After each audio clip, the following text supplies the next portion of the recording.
Jen here, and welcome to Warped, a Work in Progress.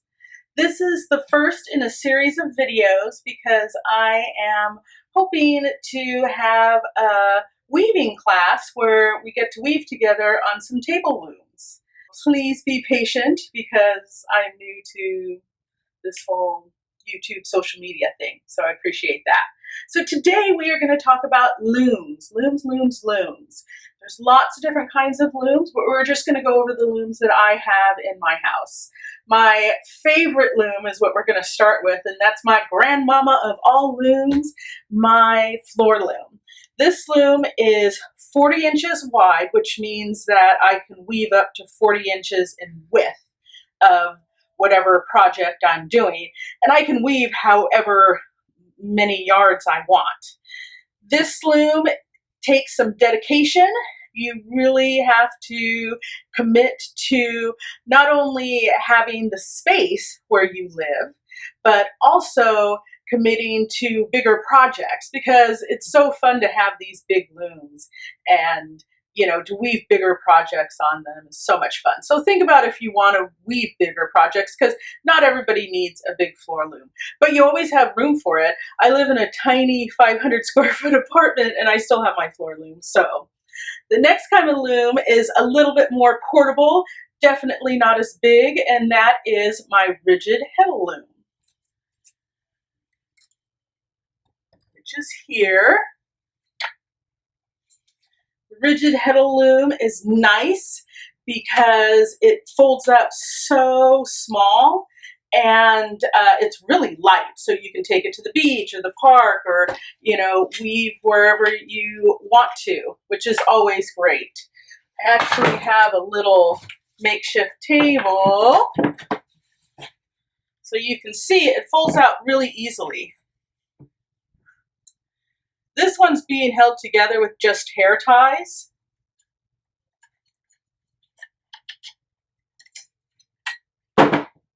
So there's one side. And then here's the other side. This side's broken because part of the wood broke off in the years that I've had it. I am really bad at taking care of my looms, so my master weaving teacher would have words with me if she saw this condition my looms are in. But they are still in great condition to weave on. Why can't I find the... Oh, because I'm not looking. There we go. So, here you go. And now you're ready to weave. This is called a rigid heddle loom because this part of the loom obviously is rigid, as opposed to other looms I have where the individual heddles hang on harnesses that are controlled by levers on the side of my loom. This rigid heddle loom is great if you want to do smaller projects like scarves and placemats and things like that, table runners. It has a lot of options for patterning too. So there's a lot of great people online doing great things with the rigid heddle loom. Check out Liz Gibson on patreon.com. Oh, and it stores easily. Definitely not as much of a commitment as our big old floor loom. Let me put this guy away. I'm going to leave him hanging.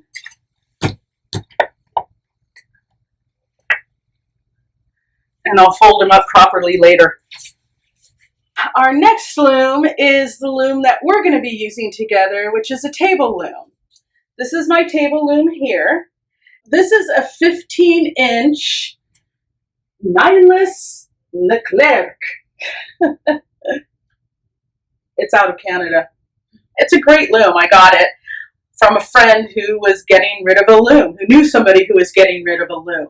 All of the looms have basically the same parts. When you're choosing a loom, think of what do you want to weave and how committed are you to weaving.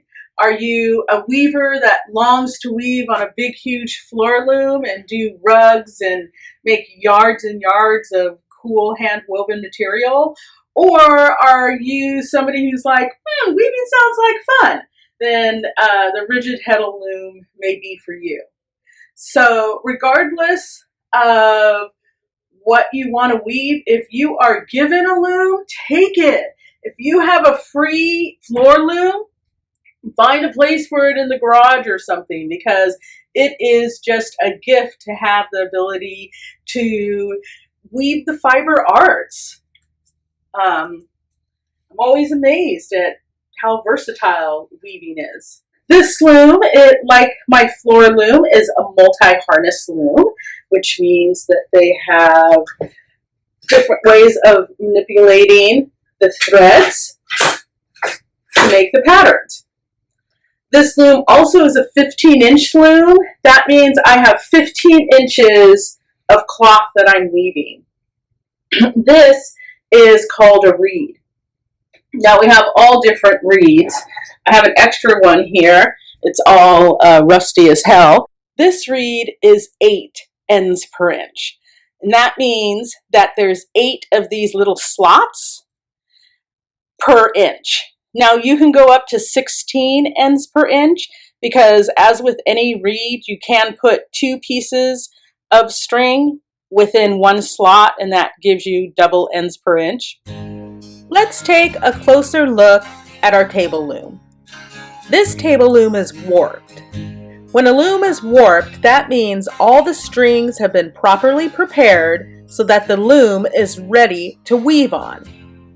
If you look at this loom, you can see the warp is tied on to the front stick, which is resting on the front beam, which is here, and this is your cloth beam. Your warp is threaded through the reed. This is where you would weave your cloth, and the cloth would wrap over the front beam and around the cloth beam. Your threads go through the reed, but they are also threaded through the heddles, which are attached to the harnesses. When the threads go through the reed is also used to what we call beat. And when the reed beats, it pushes down each individual thread that you're weaving on the weft. This is your warp. The threads that are actually on the loom, and the threads that go across is the weft. The threads go through the reed, and then in the back, they go through each individual heddles. And the heddles are attached to the harness. After the warp goes through the reed, it travels back, and each individual thread is threaded through the heddles, which are attached to the harness. I put a piece of white paper so you can see better, and yes, that heddle is fixed with the blue tape on it. So the harnesses go up and down and are manipulated with levers on this loom. So when I push a lever down, the harness goes up.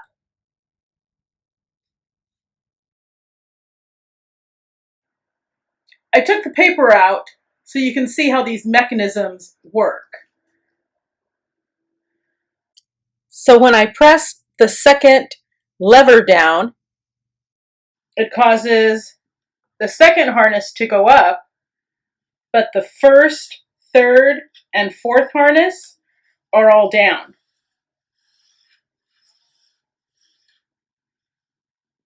And as you can see on the levers,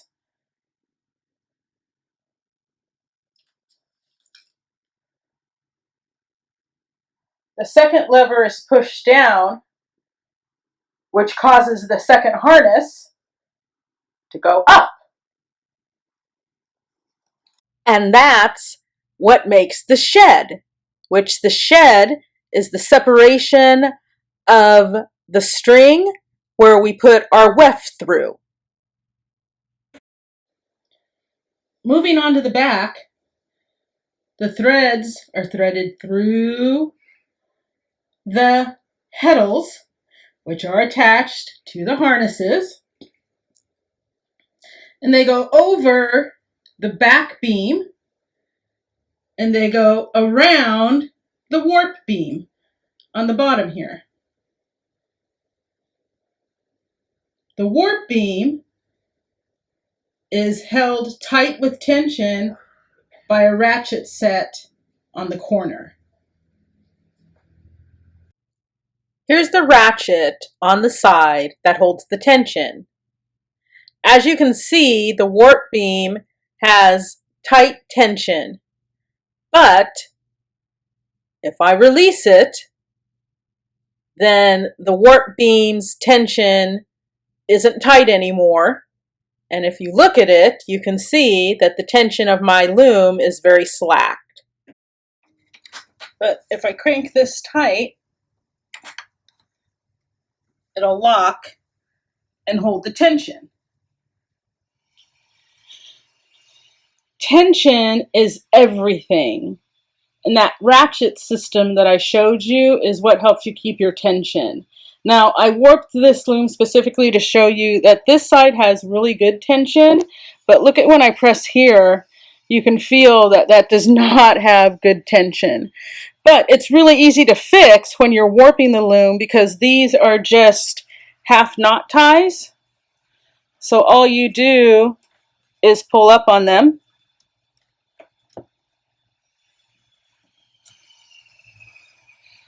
And then that gives you a little bit better tension. Once you begin to tighten your warp to make sure that you have an even tension, it's important to go back and recheck your tension before knotting that warp. Once your warp is knotted, your tension is set. You can fix it, it's just kind of a pain to do so. And there we have a warped loom ready to be woven on.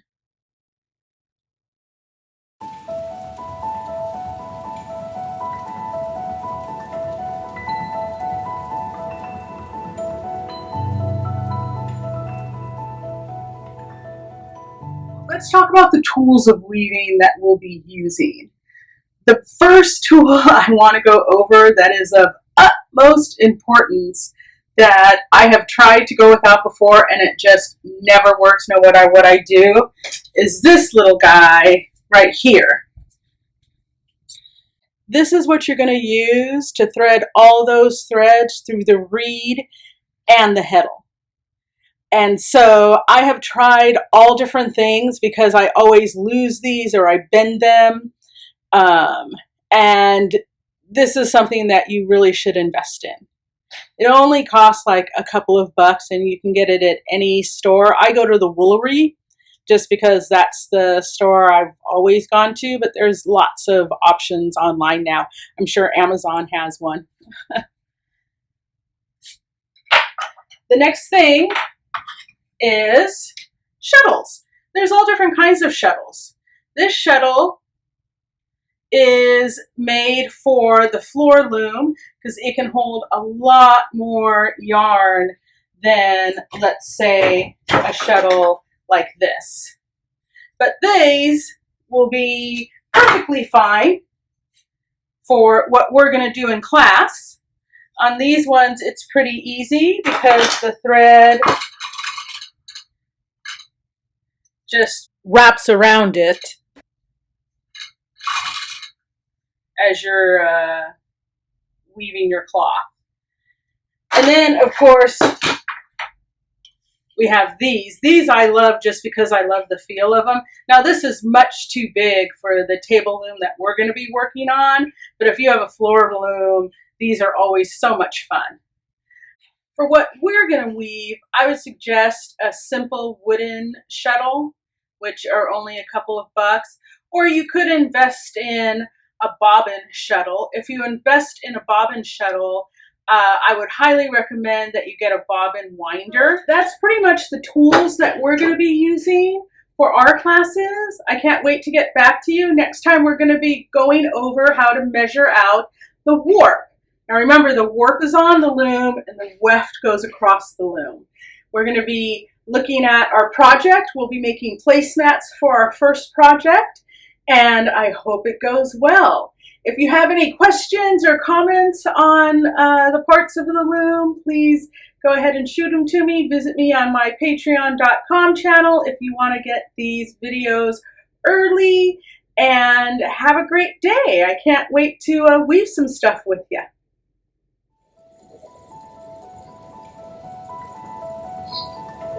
I hope you enjoyed learning about types of looms, parts of a loom, and the tools that we use while we're weaving. If you want to find out more information on me, check out my patreon.com Warped a Work in Progress page, or visit my website warpedaworkinprogress.com. I can't wait to see you again, and I can't wait for us to get to weaving some stuff.